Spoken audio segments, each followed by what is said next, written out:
Hello friends, Umiya ફૂડમાં તમારું સ્વાગત છે। તો આજે આપણે બનાવીશું દાળ પાલક। તો દાળ પાલક બનાવવા મેં અહીંયા અડધો કપ મગની દાળ લીધી છે, એને 10 મિનિટ માટે મેં પલાળી લીધી છે। તો હવે આપણે દાળને કુકરમાં એડ કરી દઈશું અને એમાં પાણી એડ કરી અને 1 કપ જેટલું આપણે પાણી એડ કરીશું। પાણી થોડું વધઘટ થશે તો કંઈ ટેન્શન નહીં લેવાનું। હવે એમાં આપણે 1 ચમચી હળદર એડ કરીશું અને 1 ચમચી જેટલું મીઠું એડ કરીશું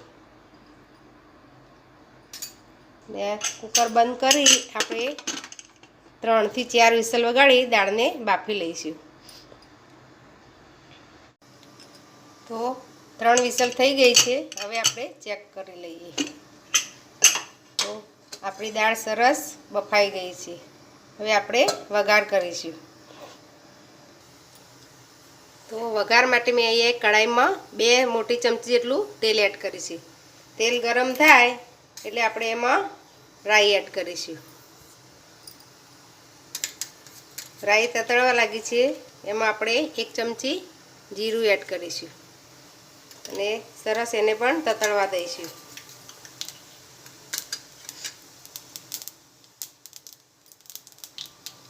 રાઈ જીરું તતડવા લાગી છે, હવે એમાં આપણે 5 ચમચી જેટલી હિંગ એડ કરીશું।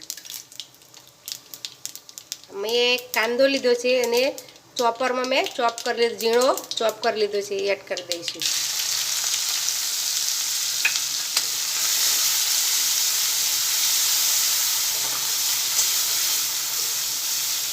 આપણે થોડો કલર ચેન્જ થાય ત્યાં સુધી આપણે એને ચડવા દઈશું।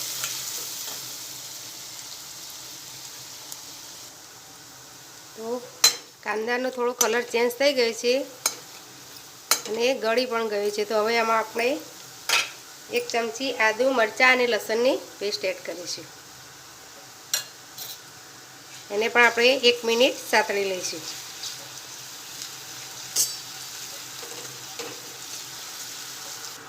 આપણું લસણની પેસ્ટ સંતળાઈ ગઈ છે। હવે મેં અહીંયા 1 મોટું ટામેટું લીધું છે, એને પણ આપણે કટરમાં મેં કટ કરી લીધું છે, તમે છીણીને પણ લઈ શકો।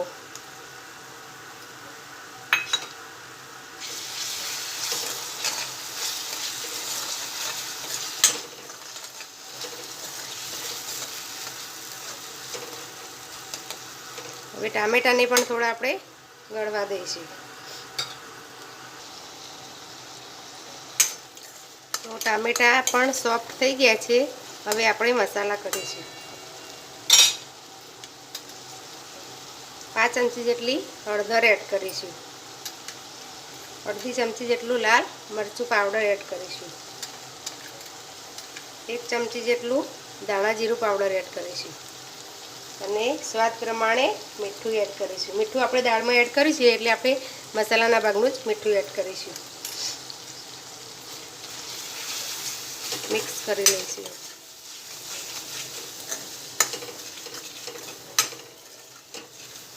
મસાલો સરસ મિક્સ થઈ ગયો છે, હવે એમાં આપણે 1 મોટા બાઉલ જેટલી પાલક એડ કરી દઈશું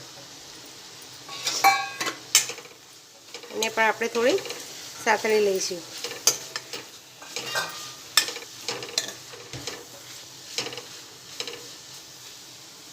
ઢાંકણ ઢાંકી થોડી વાર માટે આપણે ચડવા દઈશું મસાલાને। તો 2 મિનિટમાં જ તમે જોઈ શકો છો આપણો મસાલો સરસ ચડી ગયો છે અને તેલ પણ છૂટું થઈ ગયું છે। આ રીતે મસાલો સરસ તૈયાર થશે તો આપણી દાળ પાલક સરસ થશે। હવે એમાં આપણે જે દાળ બાફીને રાખેલી એ આપણે એડ કરી દઈશું। હવે કુકરમાં પાણી એડ કરી અને આપણે એડ કરી દઈશું અંદર, બધું સરસ મિક્સ કરી લઈશું।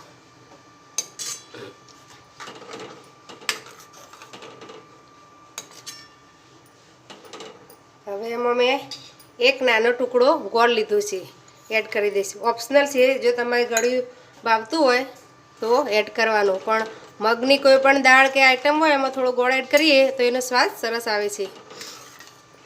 હવે આને આપણે ઉકળવા દઈશું.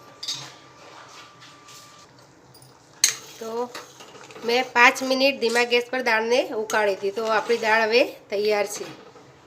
ઉપરથી આપણે થોડા લીલા દાણા એડ કરી દઈશું અને આપણે હવે એને સર્વ કરીશું.